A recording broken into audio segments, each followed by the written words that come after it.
Welcome, everybody, to the High Conflict Co-Parenting Podcast with Brooke Olson and not Charlie Jewett this week. We've got Tony McAllister joining us again. And this week, we're going to have a conversation about gratitude, moving beyond stuck and into agency. There's this piece that's going on for all of us right now, and it's hard to find gratitude and stopping and getting things in motion from here, because when things are piling up on us like they are currently with the COVID-19 piece and people being jammed into small spaces with each other, i.e. families, and or being separated from the people that we love because of what's going on, it's hard to find gratitude. And in my world, I try to really look at what is serving me, what is the piece that I can be grateful for in this. And, you know, in my own personal world, I am separated from some of the people that I love, and I'm unable to travel to see them because I would be putting both myself and them in grave danger of catching this thing. But also it is forcing me, as I know that's forcing many of you, into being able to look at what you have, what you are able to lean on as support, and utilizing that to get out of being stuck, being able to move into agency, to begin to engage in things that maybe we haven't been able to engage in before. And as I go out into the world, and things are starting to tighten down even more, but I get out on my horse a couple of times a week, and I see people respecting social distancing within their own pods. In other words, I see moms and dads out with their children. I see families walking together. I see couples together in their process. And it's a very sweet moment, because there's this opportunity for us to come into being engaged with one another. And personally, I'm quite grateful for that. And I want to bring Tony into the conversation so we can start to enter into a little deeper conversation about what this gratitude might look like for us. You know, looking at the world from a perspective of what's here for me, and coming together as communities to support each other. So jump on in here, Tony. Give me some thoughts. What's going in your world? Because I know that this has got a big piece for what's happening with you right now. Yeah, I think that just by the very nature of the group that we deal with, gratitude sometimes isn't something that comes to first of mind. High conflict divorce is we've seen, it tends to be a victim role, or can be, and people don't look at what they're happy for or what's happening good for them, especially if they're in the beginning stages of this. And that's the part that when you sent me the idea of this podcast, that I started looking back on the years that passed, and I was not in a place of gratitude. I was in a place of suffering, of why'd life do this to me? How do I get out of this as quickly as possible? And how is this going to affect my family and friends and my child around me? As opposed to now, I'm 7 years out, and the mantra that I teach Abby a lot, who's going through the throes of becoming a teenager, is always look at what you have, not what you don't have, or have-nots, haves versus have-nots. He thinks it's a bit of a fluffy little piece of my world, but I've been saying that to her for the last 4 or 5 years, and it's now, I think, sinking in, where she sat in the backyard and we looked out over the canyon that we're part of. And even with the COVID-19, not being able to have sleepovers, not being able to go to the mall, not being able to go to the beach now, she's starting to say things like, wow, I really love this house. There's a positive piece that is coming first, not being pointed out second. Right. That's an important orientation, you know, along the same lines. I've got a beautiful view from the balcony where my girlfriend and I live. And we sit there from time to time, but we don't really sit there and really enjoy it. And we were having dinner the other night, And it was like, no, we're going to sit on the balcony. We can't go to restaurants that we like, but there's not a restaurant that we like that has a view that we've got. And why don't we do this more? Why don't we just sit here? Because when we go out to restaurants, we're being served, but there's something about serving one another. Mm-hmm. And being in that unity of the family, being in that unity of the couple, that, yeah, we can't go out, but geez, what is this like to be here? What is this like to cook together and to come together and not lament over, oh, I don't have, just to the point that you were talking about your daughter. It's like, this is what I have. Yeah, it's I think going to be a very challenging time for many people, and it's very scary, but it's also slowing life down in a very big way. Mm-hmm. There's not all of the places to be, people to meet, things to see, times that are happening during normal life. It's now stay at home, hunker down. And I think fortunately and unfortunately, well, on the fortunate side, I was making a quick joke in regards to the COVID-19 baby boom that's going to happen. Right. Okay. So let's be grateful that you have that opportunity in your life, that you might be baby booming. Then the second part is unfortunately, there might be a lot of breakups to do this. People who don't have the tools and don't have the capabilities to be in close contact and close quarters with the people that they currently love, and see the foresight of gratitude that this person is in your life and sitting next to you and has chosen you, that has chosen you as being a life partner in one form or another, be that your child, the dog that sits next to you, your significant other. They've chosen you, and that just in its own place is a place of gratitude. And if you don't see it that way, and even if you're alone and you don't have someone special because you are going through the throes of a high conflict divorce, which is what brought you into this podcast, then being part of this podcast and certainly the Facebook pages that are associated with it will give you a place of gratitude for the future. And I am a student of that. And I think that that's an important piece because, the conflict, when we've got high conflict exes, that's not going to change. We might have moments during this piece where they soften and there's some movement. And I'm hoping surely that does occur. But the probability of that being a stable environment and that doesn't come back and blow up on the other side of this is pretty high. That place where they are who they are, they do what they do. We know that people that we're dealing with that have personality disorders or lean in that direction are going to go back to what they do. But we might have these moments of openings where we can feel that pull towards, okay, we can get something done here.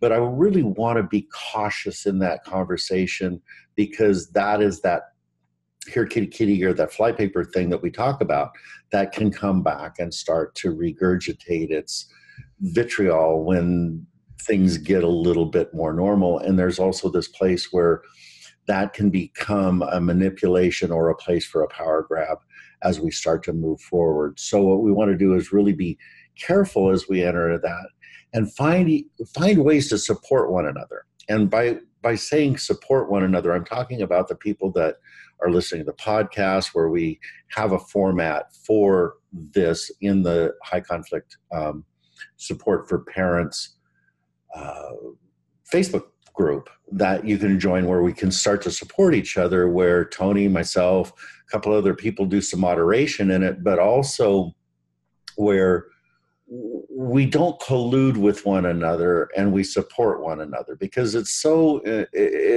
important as we're looking at this to see the through lines. There's so much misinformation here, and part of what we're trying to do with these podcasts and with the Facebook group is to get out of the misinformation piece and get out of the victim consciousness that comes along with so much of this and come into support. So where we're looking at, this is what's happening. And these are places that we can really get traction for one another and when we talk about the concepts that I have in the program that we have on the podcast that promote the disengagement and the support for the kids and the support for the unit as a whole, even in the disengagement process, is important to get our heads around and hold each other in.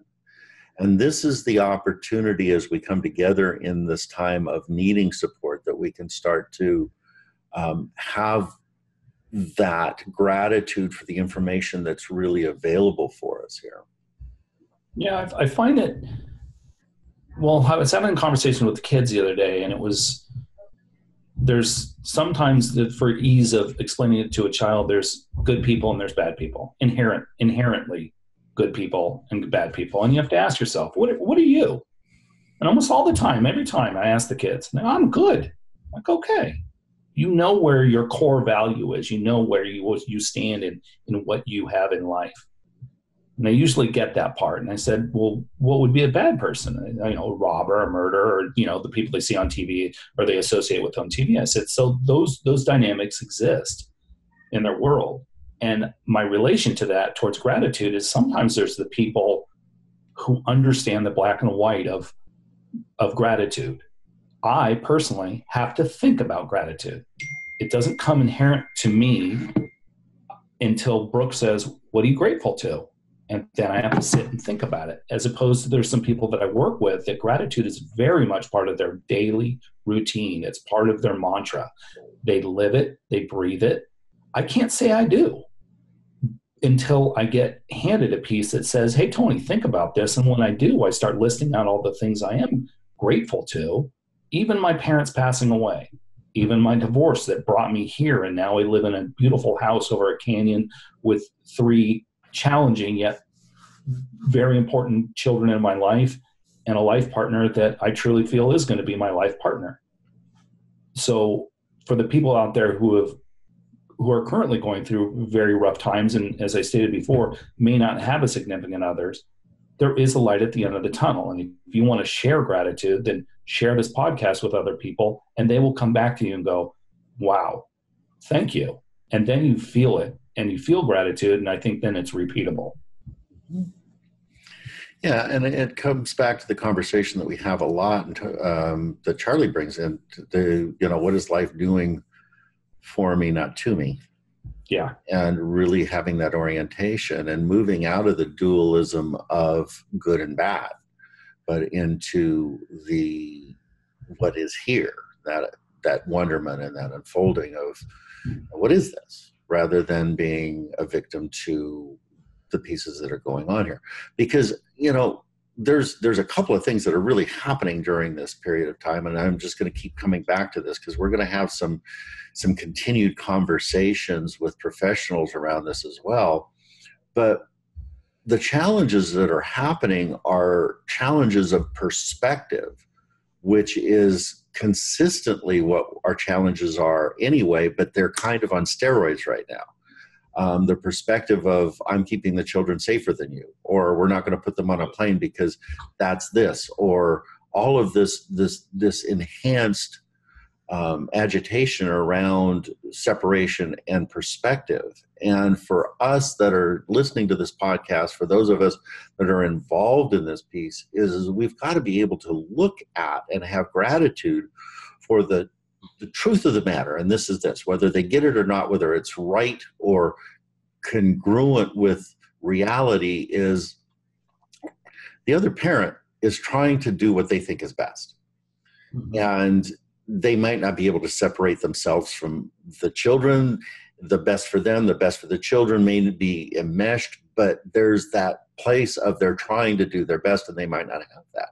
And having some gratitude that is what they're trying to do. We don't have to align with it, but we can step back and go, okay, I get that piece. And it can maybe take a little bit of the reactivity away from it. Well, one of the challenges that's happening now is the education piece.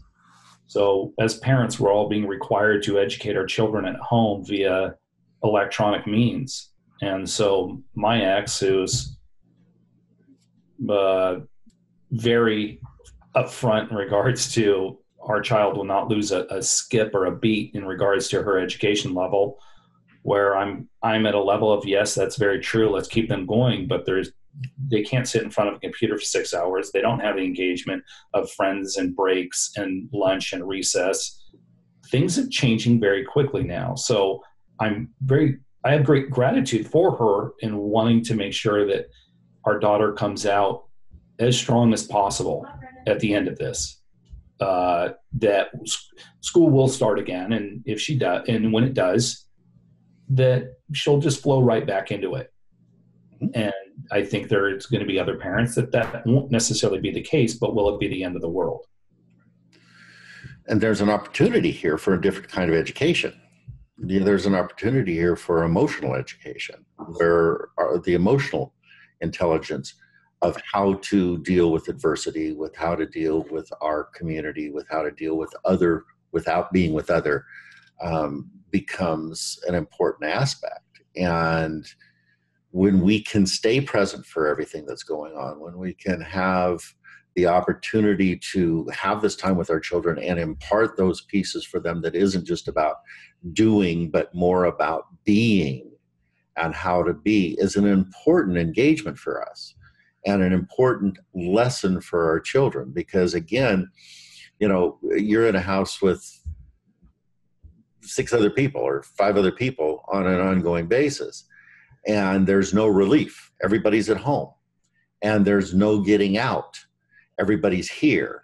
So how do we allow for different styles, different personalities within a confined 1,800, 1,600, 1,200, 1,800 square foot house, this reducing piece that you were making fun of, that, each time everybody comes in, the house gets smaller.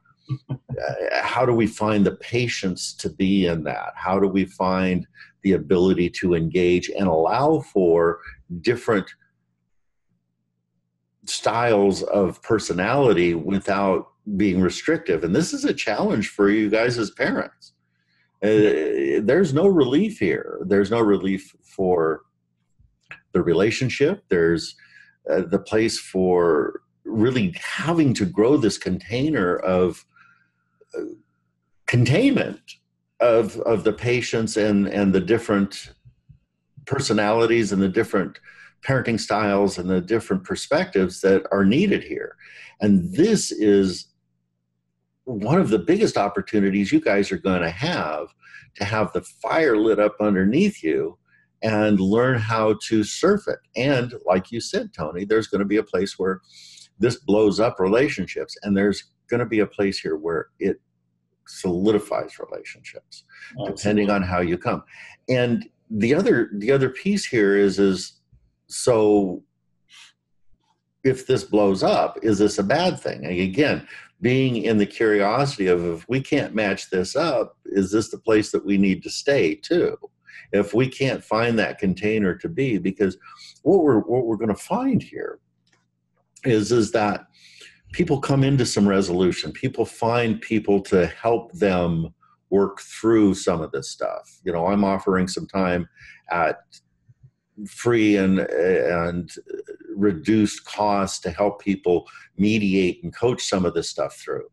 And if people reach out and find those resources that are becoming more available, because I know other professionals in this field that are doing mediation and making sure that they're more available, that they can reach some agreements and find different ways to do things. But there's also places where this is exacerbating abusive situations for people that are living with people with addiction and narcissism and borderline, these personality disorders that are in here, that are getting a good solid look at, I got to get out of here and I don't know how. And to begin to look for resources to help them do that. And that's going to be the other explosion that happens on the other side of this. So again, being able to look at this of, wow, this is difficult. The sensations are high in this. And if I can wake up in this terror to what's going on, I have multitudes of opportunities for personal growth. But again, None of us, me included in the conversation, gets through this on our own. We've got to have the support of others to do it, both professional and family. The caveat in that is as we lean into family, where are we getting our information? Is it good, solid information, or are we colluding? So again, I keep coming back, and Tony keeps coming back to this of, we do have a resource. And the resource that we do have that I really am starting to encourage you guys that are listening to the podcast to engage in is the Facebook page, the Facebook group that we have. And again, it's the High Conflict Divorce Support for Parents. And there's dialogue there. We can come in, we can talk. There's a couple of us that moderate in it, answer some of the questions, make correction as we go.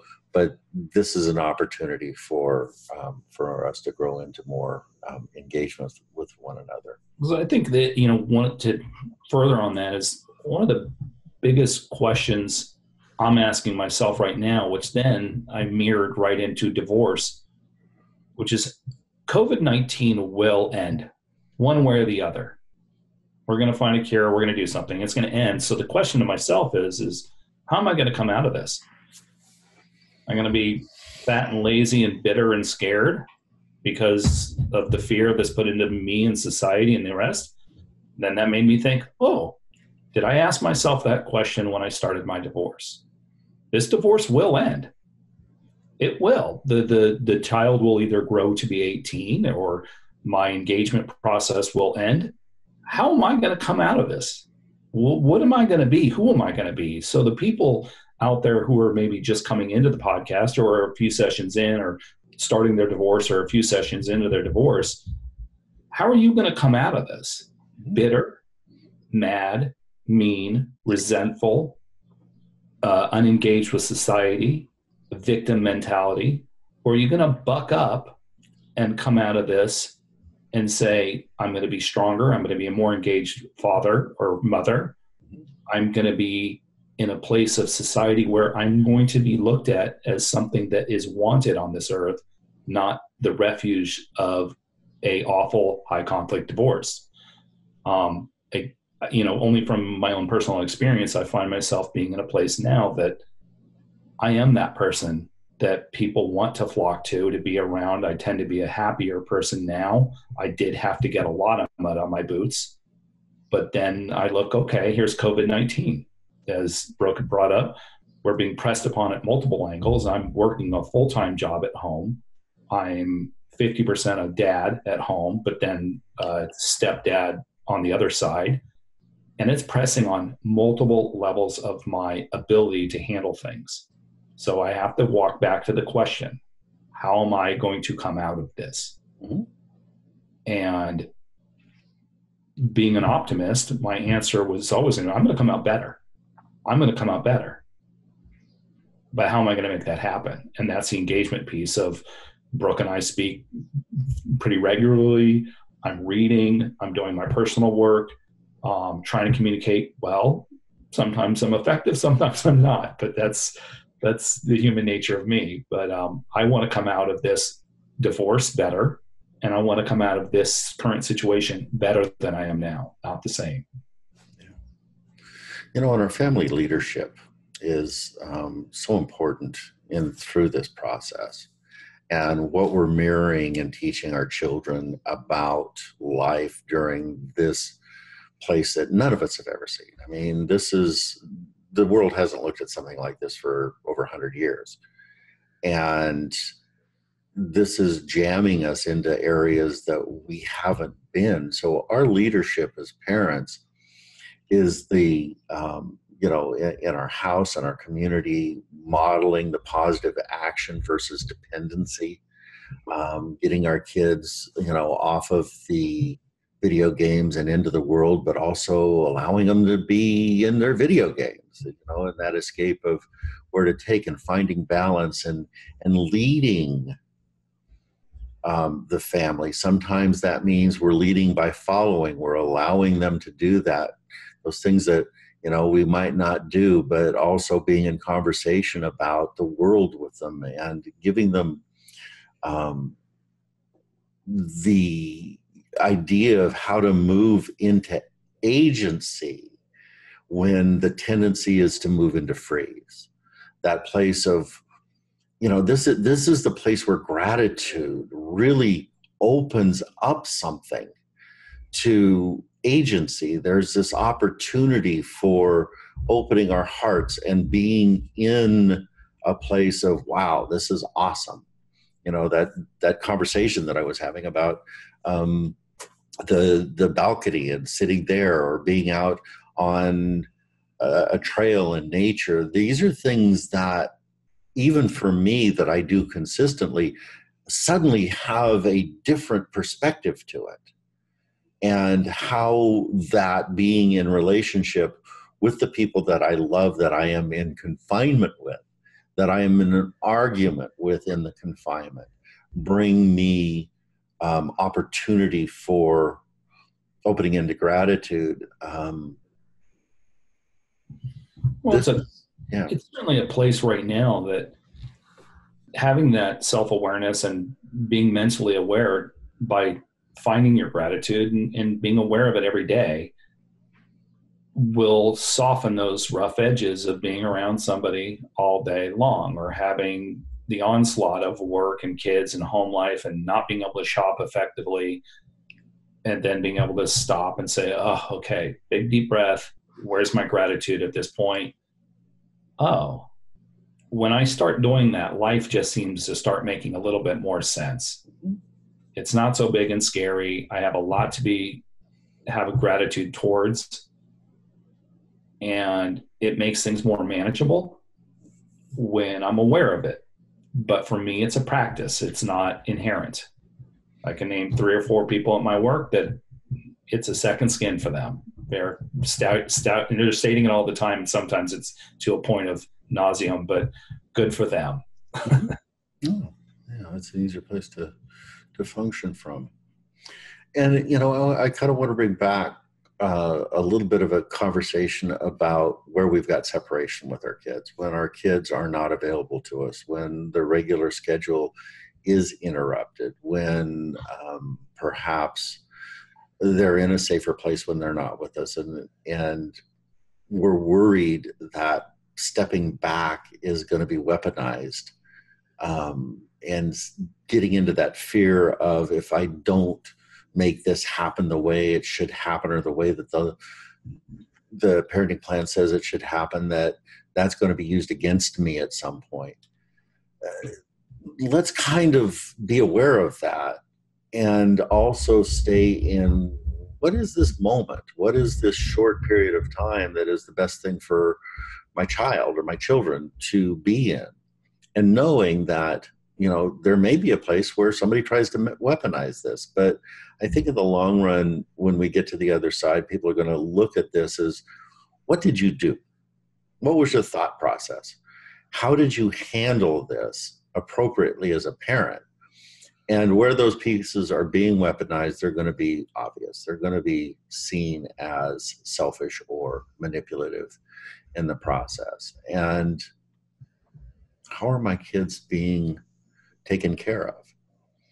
There's a place here where we need to pay attention, where we need to press, and there's no black or white in any of this conversation. There's nothing but a ton of shades and gray, and all we can do is the best that we can do. But let's keep our heads up. Let's pay attention to what's really important here, and mitigate everything that we can mitigate, and relax into the terror of what we can't. Mm-hmm. And be in gratitude that we are here right now, that we are with the people that we are with, that we are able to do what we can do, and to be able to reach out to each other as a community in this, as support. Absolutely. No, it's a difficult time, and I think, as you stated, this is not something that anyone has gone through, or hopefully will never go through again. And it's a great opportunity to teach our children and the people around us of really what you're made of. Again and again, how am I going to come out of this is just my mantra at this point, because it will end. We will see something. And there's nothing to show more gratitude about something until it's taken away. And we've had a lot taken away right now.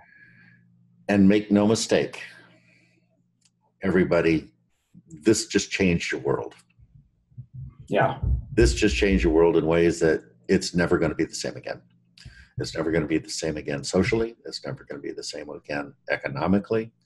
And the world, the planet, is actually breathing easier today because of it. And we can be in gratitude for that. She's getting a break. And how we come back out of this and treat our environment, how we come back out of this and treat one another can be so much more beautiful if we embrace the demise of what has been.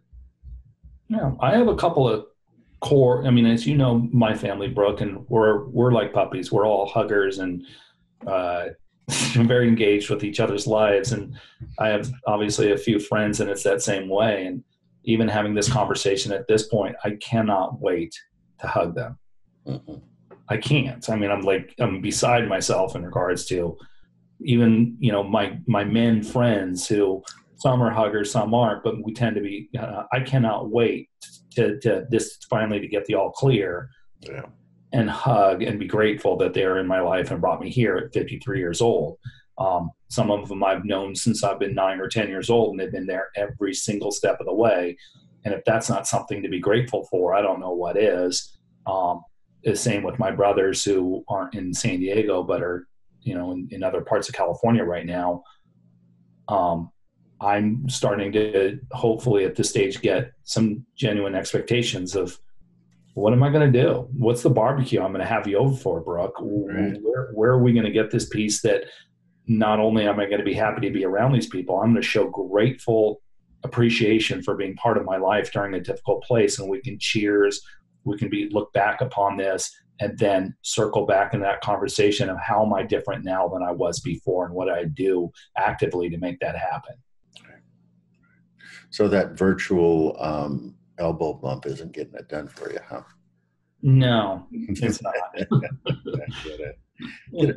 But, still you've got your partner, you got your kids, so you get your hugs there. It's not, you're not alone. For those people that are out there that are alone in this, and there are, again, we're here. Reach out. We are here to support. That's our job. Yeah, and if you don't feel you need it, then show gratefulness by sending the links to other people. Most of the time, people are brave and they don't want to admit they need help until they need help. Yeah. The signs are usually pretty obvious. So let's all work together as a community, get the information out there, and help people. There's no better way to feel gratitude than helping somebody else, and this is currently with the electronics the only way we can do it. Thank you, Tony. This has been great. Thank you, everybody, for listening again. Listenership is down here a little bit. I understand why. Look forward to hearing from you guys on our Facebook group. That's the best place for you to come back and ask questions. And Brooke, if they're having a hard time finding the Facebook group, what's the best place to get that at? Best place to find it is just on our Facebook page, which is the High Conflict Diversion Program Facebook page. And then we've got a group that's attached to that. And that group is the High Conflict Support Group for Parents. Wait a minute. High Conflict Divorce Support for Parents. And that's an invitation only. So I have to send in a request for invitation and then you get a kickback from you, Brooke? Yeah, so either I or the gal that runs our social media will take a look at that and then approve your entrance into the group. Okay, great. Yeah. Thanks again, Tony. Everybody take care, be safe, and we'll talk to you next week, if not sooner. Thank you, Brooke.